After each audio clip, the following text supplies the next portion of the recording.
Go ahead, sit back, relax, and enjoy the ride. How did that sound? Is that cool? Y'all like that or not? That sound kind of sexual, huh? Enjoy the ride. Enjoy this ride, baby.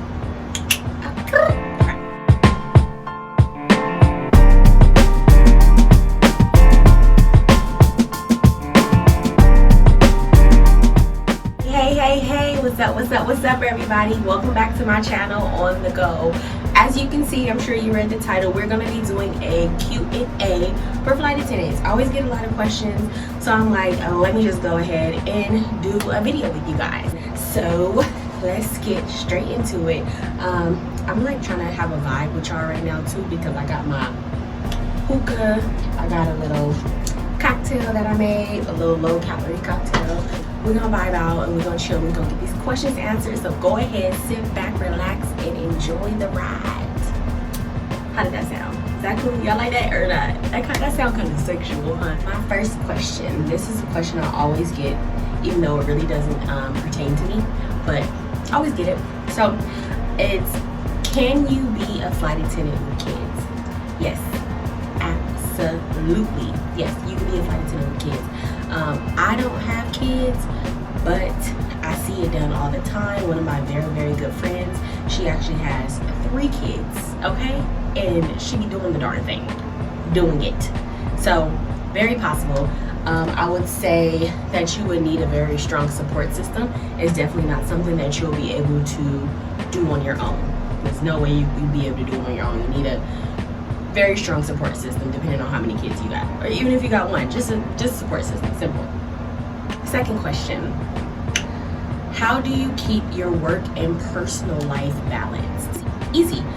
When I'm off work, I'm off work. When I'm on work, I'm on work. Like, but that's a good question, because being a flight attendant, your life can be like all over the place, and honestly, it's hard, at least for me, to still give time to my family and friends, because after working like a 4-day trip and being around like so many people, dealing with so many people all the time, every single day, and just being up in the air back to back, whatever, you get really tired. You get drained and you get tired. So when I get home, I just want to be home. I really don't want to see anybody, talk to anybody. I just want to relax my mind and just get back to myself and write.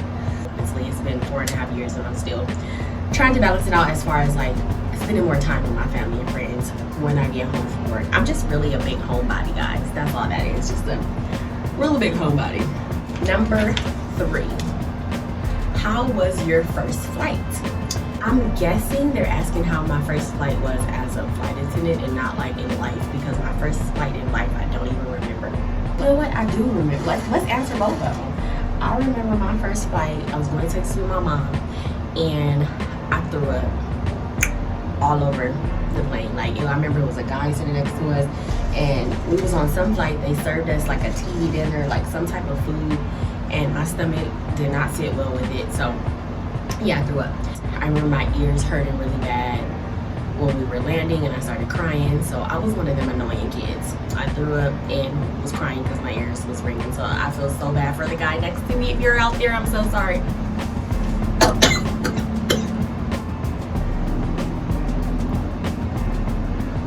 My first flight as a flight attendant, I don't have a crazy story for that. It was pretty decent. It was pretty good. I had some good flight attendants with me that was there helping me.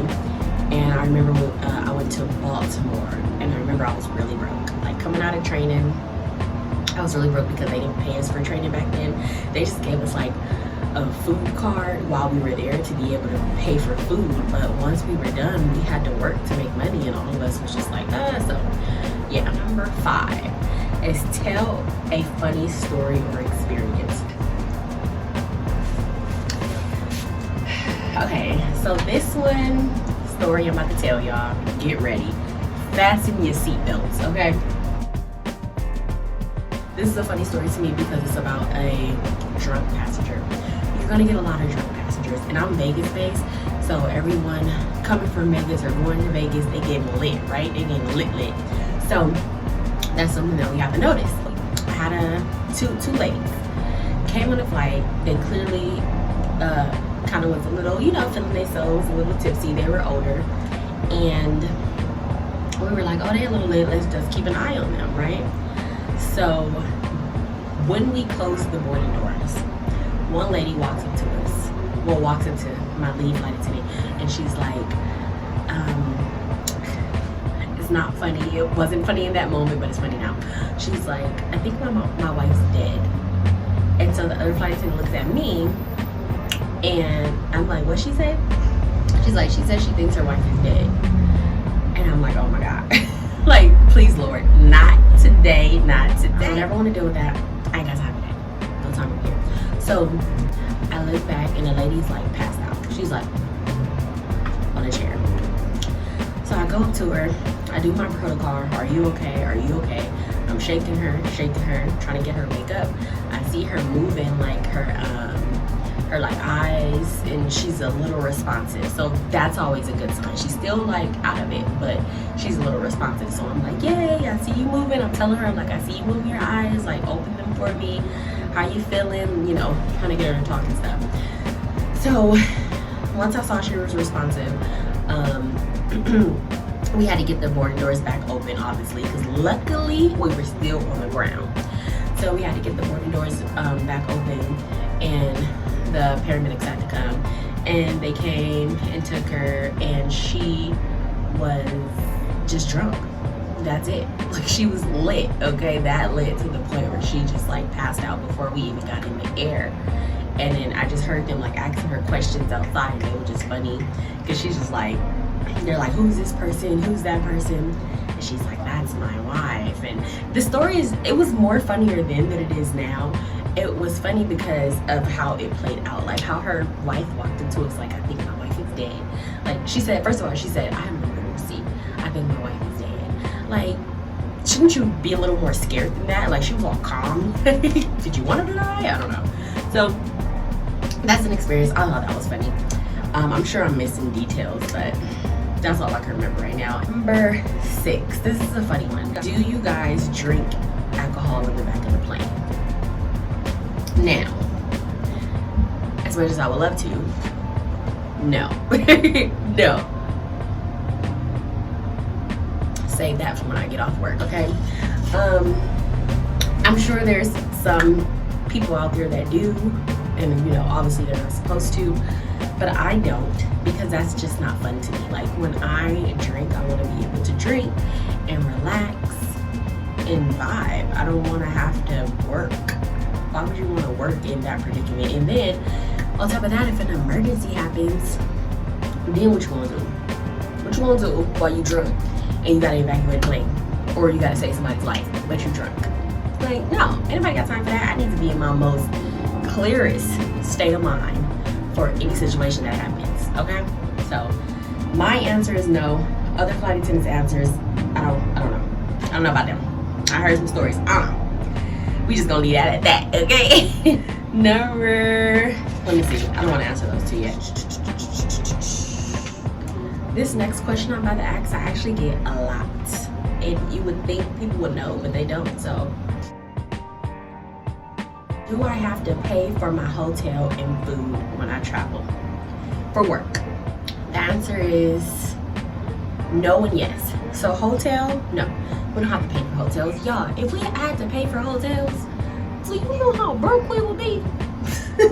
I'd already be struggling, okay? Imagine if I had to pay for a hotel every single time I traveled. Now, private jet flight attendants, which means corporate flight attendants who work on private jets, I heard that they have to pay for their hotels, but they make mad money. They can afford it, you know? Commercial airlines, like, so there's corporate, there's private jet, and then there's commercial, which is the big airlines like, you know, Delta, Southwest, American Airlines, Spirit, so all that. Food, no. Once we get there, they're like, we got you a place to sleep. You on your own to feed yourself. Now, we do get like discounts in the hotel. Like, the hotel has like a little restaurant in it. They'll get us like a 20-30% discount. Sometimes the restaurants around the hotel might give us a discount. So we get discounts. So, you know, that always comes in handy. But hotel pay for, food, no. So be expecting to meal prep, pay for your food, or whatever. Okay, let me check that question. This is a good idea. I thought it would be like a little cute vibe. to answer these questions on my balcony. I feel a little breeze, but y'all, I'm in Vegas. It's hot. I probably should get this in the house in my air conditioning, but we already here now. So, okay, number 8. I think this is number 8.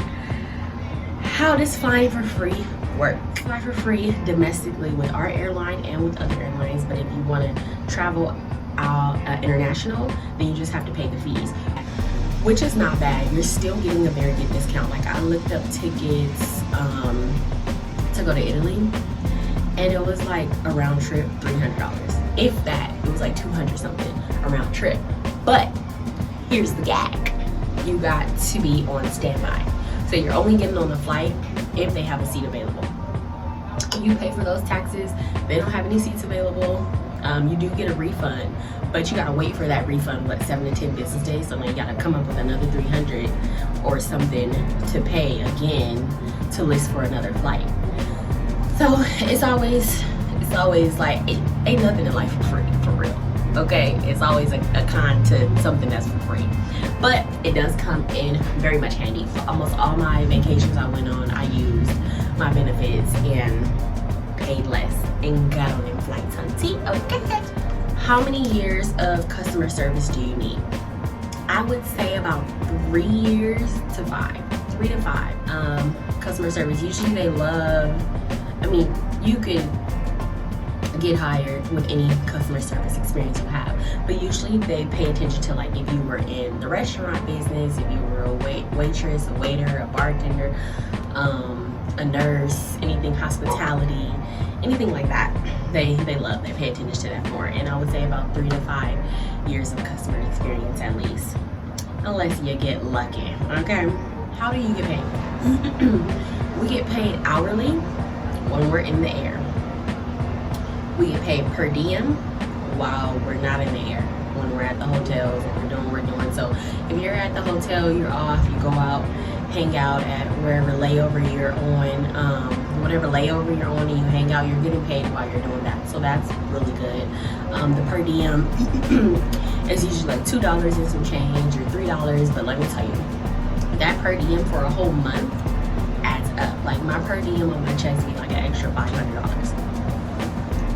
So it adds up. So you get the per diem as your time away from home, and then you get your hourly, which is like your however much you're getting paid, like your $20 an hour, $25 an hour, whatever, as soon as wheels go up, and then as soon as wheels come down. So as soon as wheels go up, you start getting paid, and wheels come down. So we don't get paid for boarding. We don't get paid for boarding. We don't get paid for deplaning. That would be the per diem, of course. But Delta recently just started this year. They get paid for their boarding, and that has been years to come. Ever since aviation started, no one was getting paid for boarding, but Delta changed that up. So hopefully we all start getting paid for boarding, because we're still working. It matters. Like, why wouldn't we get paid? So that's how we get paid. But how does your schedule work? This question. When people ask this question, it's like I kind of roll my eyes on the inside, because it's not like an easy question to answer.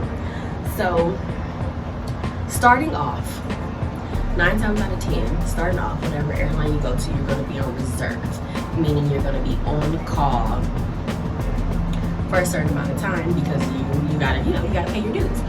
So when you're on call, say you could be on call for 4 days. They call you maybe the first day, you go on a 4-day trip, or they don't call you, then you have the rest of the day to do what you want or whatever. Some airlines, they have you on call for 24 hours. So you just gotta be ready, packed, and if they call you, you gotta be in the airport in 2 hours, right?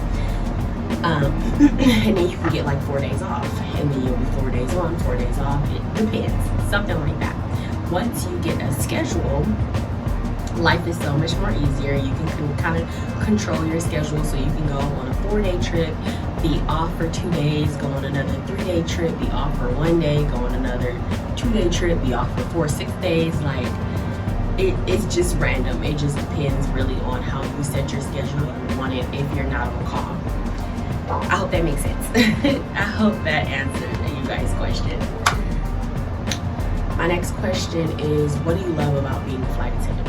I absolutely love traveling. I do. I love new experiences. I love meeting new people. I love hearing stories about other people's travel experiences. I just love the environment and the atmosphere. Once I get to where I am and we go hang out and I experience what that place has to offer. Also ties into the next question, what do you hate? I honestly hate being away from home.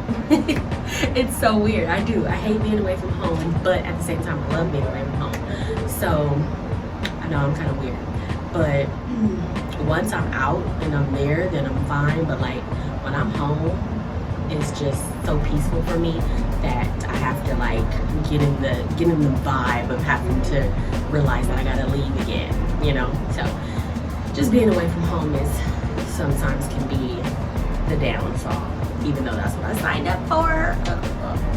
How do I become a flight attendant? So it's all gonna start with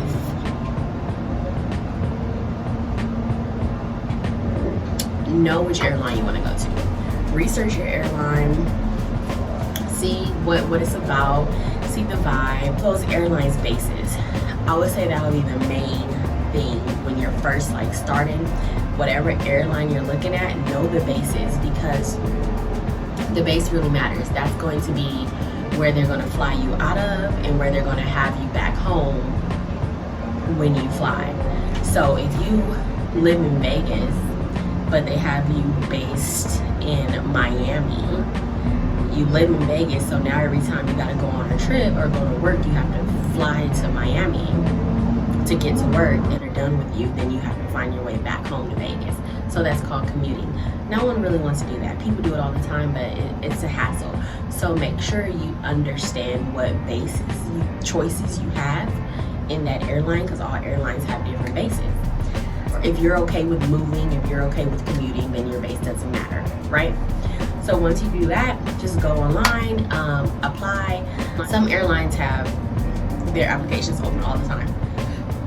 I know like Southwest and like Delta have like their applications open from this time slot to that time slot. So they have their applications open from this time slot to that time slot, and you have to put in your application around that time that they have the applications open. Once you apply, you have to take like a questionnaire. At the end, they'll reach out to you, they'll let you know if they want you to interview.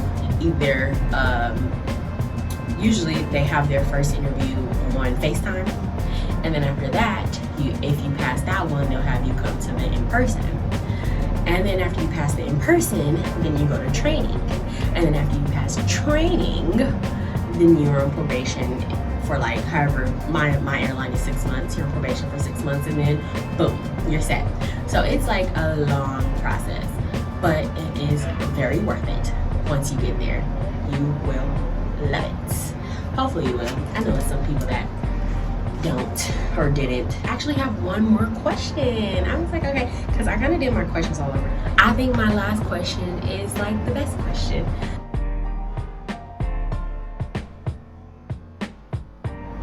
So what and who made you want to become a flight attendant? Like, around the time I wanted to become a flight attendant, I wasn't doing so good in life. I didn't have my own spot, didn't have my own place. I didn't even have my own room at the time. I was in someone else's room and living there. So I needed something to, you know, a good career, a good job. I just needed to get my life together, period. So I applied, and one of my friends, she was already a flight attendant for the airline that I work at. And I used her name, she told me about it, I used her name. And of course, the number one answer, I wanted to travel. I wanted to travel for free and you know, start doing that. So I applied, got the job, went to the interview, got the job, did training and all that. So that's really what inspired me to do it, is because it wasn't so much of who inspired me, it was just like, okay, girl, you need to get your life together. You need to do something and get your life together. So this was the job that I chose to help me get my life together. And it's honestly been great ever since. So, all right, ladies and gentlemen, I hope you enjoyed my flight attendant Q&A. I hope I answered all your questions. If you have more questions, just let me know. I am more than happy to do another Q&A if I didn't answer some questions. I know I kind of went by it kind of fast. So yeah, you guys just let me know. Don't forget to subscribe.